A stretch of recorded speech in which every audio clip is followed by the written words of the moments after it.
नमस्कार। दोपहर समाचार में आपका स्वागत है।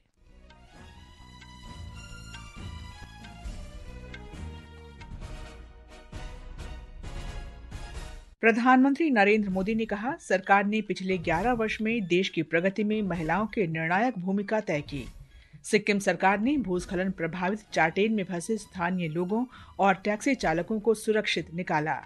विदेश मंत्री डॉक्टर एस जयशंकर आज से फ्रांस और बेल्जियम की 7 दिवसीय यात्रा पर। अमेरिका के राष्ट्रपति डोनाल्ड ट्रंप ने अवैध प्रवासियों पर छापे के बाद फैली अशांति नियंत्रित करने के लिए लॉस एंजलिस में सैनिकों की तैनाती का आदेश दिया। और आज फ्रेंच ओपन टेनिस के पुरुष सिंगल्स के फाइनल में शीर्ष वरीयता प्राप्त यानिक सिनर का मुकाबला पिछले विजेता कार्लोस अल्काराज से। दोपहर समाचार के साथ मैं कनकलता। प्रधानमंत्री नरेंद्र मोदी ने कहा है कि भारत को विकसित बनाने में स्त्री शक्ति की परिवर्तनकारी भूमिका होगी और इसलिए सरकार पिछले 11 वर्ष से महिलाओं के नेतृत्व पर अधिक ध्यान दे रही है। उन्होंने कहा कि विज्ञान, शिक्षा, खेलकूद, स्टार्टअप और सशस्त्र बल हर क्षेत्र में महिलाएं उत्कृष्ट प्रदर्शन कर दूसरों के लिए प्रेरणा स्रोत बन रही हैं।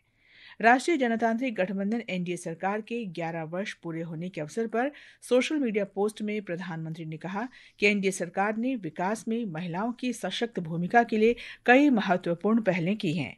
इनमें स्वच्छ भारत अभियान, जनधन खातों के जरिए वित्तीय समावेशन और जमीनी स्तर पर महिलाओं का सशक्तिकरण करना शामिल है। श्री मोदी ने कहा कि उज्ज्वला योजना से घरों को धुआं मुक्त बनाने में मदद मिली है। प्रधानमंत्री ने कहा कि मुद्रा ऋण से लाखों महिलाओं का उद्यमी बनने का सपना पूरा हुआ है। उन्होंने कहा कि प्रधानमंत्री आवास योजना के तहत महिलाओं के नाम पर मकान लेने के प्रावधान से महिलाओं में सुरक्षा और सशक्तिकरण की भावना बढ़ी है। श्री मोदी ने बेटी बचाओ बेटी पढ़ाओ अभियान को बालिका संरक्षण का राष्ट्रीय अभियान बताया। हमारे संवाददाता ने बताया है कि नारी शक्ति की यात्रा पर प्रकाश डालते हुए एक रिपोर्ट प्रस्तुत की गई है जो सामाजिक परिवर्तन और समावेशन का एक शक्तिशाली आंदोलन है, जहां महिलाओं को जीवन के हर क्षेत्र में सशक्त बनाया जा रहा है। पिछले दशक में महिला सशक्तिकरण के प्रति भारत के दृष्टिकोण में उल्लेखनीय परिवर्तन आया है। सरकार की प्रमुख पोषण योजना मिशन पोषण का दूसरा चरण बच्चों, किशोरियों और माताओं पर केंद्रित है। इसका मुख्य हिस्सा पोषण अभियान है, जिसे 2018 में शुरू किया गया था। 2 लाख से ज्यादा आंगनवाड़ी केंद्रों को बेहतर पोषण और प्रारंभिक शिक्षा देने के लिए सुधारा जा रहा है। इसके तहत पोषण भी, पढ़ाई भी जैसी योजनाएं आंगनवाड़ी कार्यकर्ताओं को अच्छी प्री स्कूल शिक्षा देने के लिए प्रशिक्षण देती है। स्वास्थ्य के क्षेत्र में जननी शिशु सुरक्षा कार्यक्रम और जननी सुरक्षा योजना जैसी योजनाओं ने खासकर गांवों और पिछड़े इलाकों में सुरक्षित प्रसव और मां की देखभाल सुनिश्चित की है। महिलाओं को रोजमर्रा की जिंदगी में सम्मान देने की दिशा में भी बड़े कदम उठाए गए हैं। स्वच्छ भारत मिशन के तहत 12 करोड़ से ज्यादा शौचालय बनाए गए हैं, जिससे महिलाओं की सुरक्षा में सुधार हुआ है। उज्ज्वला योजना के जरिए 10 करोड़ से ज्यादा रसोई गैस कनेक्शन दिए गए, जिससे महिलाओं को धुएं से राहत मिली। जल जीवन मिशन ने 15 करोड़ से ज्यादा ग्रामीण घरों तक नल से जल पहुंचाया है, जिससे पानी लाने का बोझ भी कम हुआ है। शिक्षा के क्षेत्र में लड़कियों के स्कूल में दाखिले की दर 75.5% से बढ़कर 78% हो गई है। सुकन्या समृद्धि योजना के तहत 4.2 करोड़ से ज्यादा खाते खोले गए हैं, जिससे बेटियों के लिए आर्थिक सुरक्षा सुनिश्चित हो रही है। कानूनी सुधारों में भी बड़ा बदलाव लाया गया है। 3 तलाक को खत्म करना और नारी शक्ति वंदन अधिनियम, जो संसद और विधानसभाओं में महिलाओं के लिए 33% सीटें आरक्षित करता है, लैंगिक न्याय और भागीदारी की दिशा में ऐतिहासिक कदम है। यह सफर केवल मदद देने का नहीं है, बल्कि ये एक ऐसा भारत बनाने का है जहां महिलाएं हर क्षेत्र में नेतृत्व कर सके। अक्षित की रिपोर्ट के साथ समाचार कक्ष से नेहा गोस्वामी। विदेश मंत्री डॉक्टर एस जयशंकर फ्रांस, यूरोपीय संघ और बेल्जियम की 7 दिन की यात्रा पर आज रवाना हो रहे हैं। डॉक्टर जयशंकर फ्रांस में विदेश मंत्री और यूरोप मामलों के मंत्री जियान-नोएल बैरोट के साथ चर्चा करेंगे। वे फ्रांस के वरिष्ठ राजनेताओं, योजनाकारों और मीडिया से भी बातचीत करेंगे। अपनी यात्रा के दौरान डॉक्टर जयशंकर पहली भूमध्य सागरीय रायसीना वार्ता में भी हिस्सा लेंगे। एक रिपोर्ट। यूरोपीय संघ यात्रा के दौरान डॉक्टर जयशंकर यूरोपीय संघ के उपाध्यक्ष काजा कलास के साथ रणनीतिक वार्ता करेंगे। वे यूरोपीय आयोग के शीर्ष नेतृत्व और यूरोपीय संसद के वरिष्ठ सांसदों से भी मिलेंगे। बेल्जियम में डॉक्टर जयशंकर उप प्रधानमंत्री और विदेश मंत्री मैक्सिम प्रीवोट के साथ विचार विमर्श करेंगे। वे बेल्जियम में भारतीय समुदाय के लोगों से भी बातचीत करेंगे। विदेश मंत्रालय के अनुसार डॉक्टर जयशंकर की इस यात्रा से यूरोपीय संघ, फ्रांस और बेल्जियम के साथ भारत के मैत्रीपूर्ण संबंध प्रगाढ़ होंगे और विभिन्न क्षेत्रों में सहयोग को गति मिलेगी। आदर्श की रिपोर्ट के साथ समाचार कक्ष से अंजुम आलम। ये समाचार हमारी वेबसाइट www.newsonair.gov.in और हमारे न्यूज ऑन एआईआर ऐप पर भी उपलब्ध हैं। दोपहर समाचार में आपका फिर स्वागत है। देश में सेवा, सुशासन और गरीब कल्याण के सिद्धांतों से प्रेरित एक दशक में महत्वपूर्ण परिवर्तन हुए हैं। आकाशवाणी समाचार पिछले 11 वर्ष में प्रमुख क्षेत्रों में सरकार के प्रयासों पर एक विशेष प्रसारण लेकर आया है। इस श्रृंखला में आज प्रस्तुत है पर्यावरण संरक्षण और विकास पर केंद्रित ये विशेष रिपोर्ट।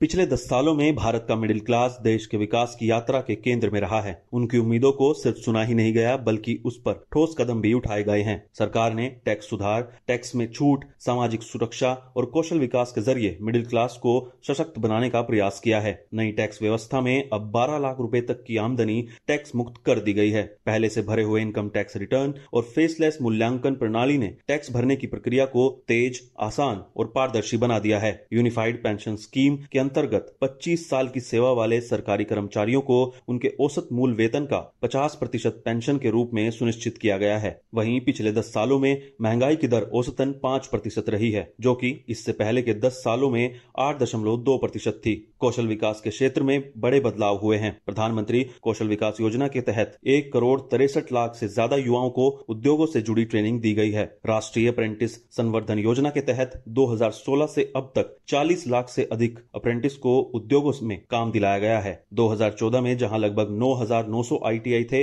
वहीं 2024 तक इनकी संख्या बढ़कर 14,600 से ज्यादा हो गई है। सरकार के इन सभी प्रयासों ने मिडिल क्लास को असली ताकत दी है। अक्षित वैद्यान, आकाशवाणी समाचार, दिल्ली। विकसित भारत का अमृतकाल, सेवा, सुशासन, गरीब कल्याण के 11 साल। केंद्र में राष्ट्रीय जनतांत्रिक गठबंधन सरकार के 11 वर्ष के दौरान देश के शिक्षा क्षेत्र में भी बड़े बदलाव हुए हैं। राष्ट्रीय शिक्षा नीति, PM schools for rising India, Sarva Shiksha Abhiyan, PM ई विद्या जैसी अग्रणी पहलों ने देश के शैक्षिक पाठ्यक्रम को नया रूप दिया है। दिल्ली विश्वविद्यालय के कुलपति योगेश सिंह ने आकाशवाणी समाचार को बताया कि राष्ट्रीय शिक्षा नीति से शिक्षा व्यवस्था में कई बदलाव किए गए हैं और मुख्य विषयों के साथ कौशल विकास और मूल्य वर्धन को जोड़ा गया है। गृहमंत्री अमित शाह आज मदुरई में तमिलनाडु भाजपा की राज्य कोर कमेटी की बैठक की अध्यक्षता करेंगे और पार्टी के राज्य, जिला और मंडल स्तर के पदाधिकारियों से भी बातचीत करेंगे। इससे पहले श्री शाह ने ऐतिहासिक मीनाक्षी अम्मन मंदिर में पूजा अर्चना की। श्री शाह चुनाव तैयारियों पर पार्टी नेताओं तथा पदाधिकारियों को संबोधित करेंगे और विभिन्न पक्षों के साथ बैठकें भी करेंगे। कृषि मंत्री शिवराज सिंह चौहान ने कहा है कि कृषि क्षेत्र के विकास के लिए आसानी से उगाए जा सकने वाले फलों और फसलों की ओर ध्यान देना जरूरी है। आज बेंगलुरु में उन्होंने विकसित कृषि संकल्प अभियान के एक कार्यक्रम में कहा कि ड्रैगन फ्रूट की खेती के लिए खाद ही पर्याप्त होती है। श्री चौहान ने बताया कि ड्रैगन फ्रूट कैक्टस परिवार का है और इसकी उत्पादन लागत कम होती है। प्रधानमंत्री जी ने कहा, विकसित भारत के लिए विकसित कृषि और समृद्ध किसान चाहिए और विकसित खेती के अंतर्गत ही हमको कृषि का विविधीकरण करके ऐसी कमलम जैसी फसलों की तरफ आना पड़ेगा। उगाना भी आसान है, हम किसानों को एजुकेट भी करेंगे। इससे 3 फायदे हैं। एक, ऑर्गेनिक उत्पाद मिलेगा। दूसरे, इतने न्यूट्रिएंट है इसमें जो मनुष्य के स्वास्थ्य को बहुत बेहतर रखेंगे। तीसरे, इसमें आप 6-7 लाख रुपया भी हर साल कमा सकते हैं। सिक्किम के चाटेर में फंसे सभी 28 लोगों को राज्य सरकार ने सुरक्षित निकाल लिया है। इनमें 3 नाबालिगों सहित स्थानीय लोग, पर्यटक, टैक्सी ड्राइवर और सरकारी अधिकारी शामिल हैं। सभी लोगों को पाक्योंग ग्रीनफील्ड हवाई अड्डे सुरक्षित पहुंचाया गया है। असम में आज बाढ़ की स्थिति में थोड़ा और सुधार हुआ है। असम में ब्रह्मपुत्र सहित प्रमुख नदियों में बाढ़ का पानी घटना शुरू हो गया है।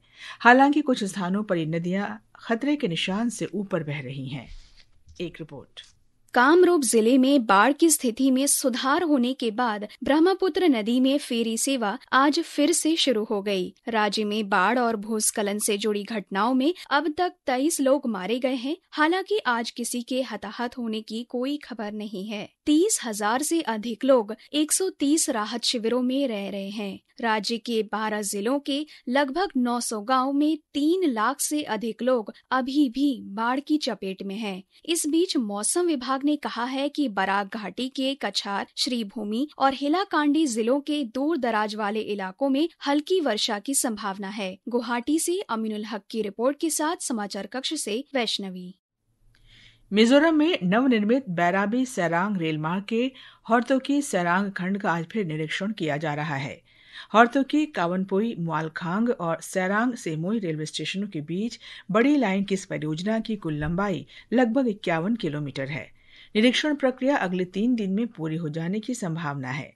जुलाई के अंत तक इस परियोजना का उद्घाटन होने का अनुमान है। रेल मंत्रालय की बैराबी सैरांग रेलमार्ग को बढ़ाकर म्यांमार सीमा तक ले जाने की योजना है। तेलंगाना मंत्रिमंडल में आज 3 और मंत्री शामिल किए गए हैं। इनमें कांग्रेस के श्री जी विवेक वेंकट स्वामी, श्री ए लक्ष्मण कुमार और श्री वकीती श्रीहरि शामिल हैं। तेलंगाना के राज्यपाल जिष्णुदेव वर्मा ने हैदराबाद में राजभवन में आयोजित समारोह में तीनों को पद और गोपनीयता की शपथ दिलाई। ये समाचार आकाशवाणी से प्रसारित किए जा रहे हैं। ताज़ा समाचार जानने के लिए आप हमारे social media handle @AIR News Hindi को फॉलो कर सकते हैं। ये आकाशवाणी है। आकाशवाणी ने आज अपनी सेवा के 90 वर्ष पूरे कर लिए हैं। 8 जून 1936 को आज ही के दिन भारतीय राजकीय प्रसारण सेवा का नाम बदलकर आकाशवाणी किया गया था। ये देश के सांस्कृतिक, सूचना और प्रसारण के इतिहास में एक ऐतिहासिक क्षण था। एक रिपोर्ट। 7 जून 1936 को ऑल इंडिया रेडियो की तत्कालीन आधिकारिक पत्रिका द इंडियन लिसनर के पहले पन्ने पर इस यादगार दिवस के एक दिन पूर्व दुनिया के सामने AIR की घोषणा की गई। इतिहास में अलंकृत एक पल और एक देश की धरोहर, आकाशवाणी का सामान्य सा दिल्ली स्टेशन एक ऐसा केंद्र बन गया जहां आवाज को पंख मिले और इतिहास को मंच मिला। इन शांत दीवारों से ऐसी गूंज निकली जिसने एक राष्ट्र को आकार दिया जो तब से कुसुम्य, भावपूर्ण और अविस्मरणीय बना हुआ है। स्वतंत्रता के बाद AIR का तेजी से विस्तार हुआ और 1956 में इसे आकाशवाणी नाम दिया गया। आज आकाशवाणी 591 स्टेशनों का संचालन करती है जो भारत की 98% आबादी को 23 भाषाओं और 146 बोलियों में प्रसारण प्रदान करती है। आकाशवाणी का विदेश सेवा प्रभाग 100 से अधिक देशों में भारत की आवाज को विश्व स्तर पर प्रसारित करता है और प्रवासी समुदाय से जुड़ता है। बहुजन हिताय बहुजन सुखाय के अपने आदर्शों पर चलते हुए आकाशवाणी का समाचार सेवा प्रभाग इस विशाल देश के हर निवासी को विभिन्न भूभागों में 24 घंटे 7 दिन सभी प्रमुख भाषाओं और बोलियों में रेडियो प्रसारण में उच्चतम पेशेवर नैतिकता और मानकों का पालन करते हुए समाचार और विचार प्रदान करता है। आकाशवाणी समाचार के लिए आदर्श, दिल्ली।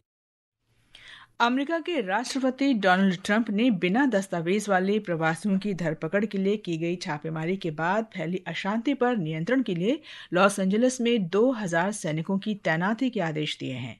शहर में कल रात स्थानीय लोगों की अधिकारियों के साथ तीखी झड़प हुई। इस सप्ताह लॉस एंजलिस में 118 लोगों को गिरफ्तार किया जा चुका है। इस महीने के पहले सप्ताह में विदेशी निवेशकों ने भारतीय शेयर बाजार में 8,749 करोड़ रुपए की बिकवाली की। माना जा रहा है कि निवेशकों ने यह कदम अमेरिका चीन के बीच नए व्यापारिक तनाव और अमेरिकी बॉन्ड से बेहतर लाभ की संभावना को देखते हुए उठाया। फ्रेंच ओपन टेनिस के पुरुष सिंगल्स के फाइनल में आज शीर्ष वरीयता प्राप्त यानिक सिनर का मुकाबला पिछले विजेता कार्लोस अल्काराज से होगा। वहीं कल अमेरिका की कोको गॉफ ने बेलारूस की आर्यना सबालेंका को हराकर महिला सिंगल्स का खिताब जीता। अंत में मुख्य समाचार एक बार फिर। प्रधानमंत्री नरेंद्र मोदी ने कहा, सरकार ने पिछले 11 वर्ष में देश की प्रगति में महिलाओं की निर्णायक भूमिका तय की। सिक्किम सरकार ने भूस्खलन प्रभावित चाटेल में फंसे स्थानीय लोगों और टैक्सी चालकों को सुरक्षित निकाला। विदेश मंत्री डॉक्टर एस जयशंकर आज से फ्रांस और बेल्जियम की 7 दिवसीय यात्रा पर। अमेरिका के राष्ट्रपति डोनाल्ड ट्रंप ने अवैध प्रवासियों पर छापे के बाद फैली अशांति नियंत्रित करने के लिए लॉस एंजलिस में सैनिकों की तैनाती का आदेश दिया। और आज फ्रेंच ओपन टेनिस के पुरुष सिंगल्स फाइनल में शीर्ष वरीयता प्राप्त यानिक सिनर का मुकाबला पिछले विजेता कार्लोस अल्काराज से। इसके साथ ही दोपहर समाचार का ये अंक समाप्त हुआ। नमस्कार।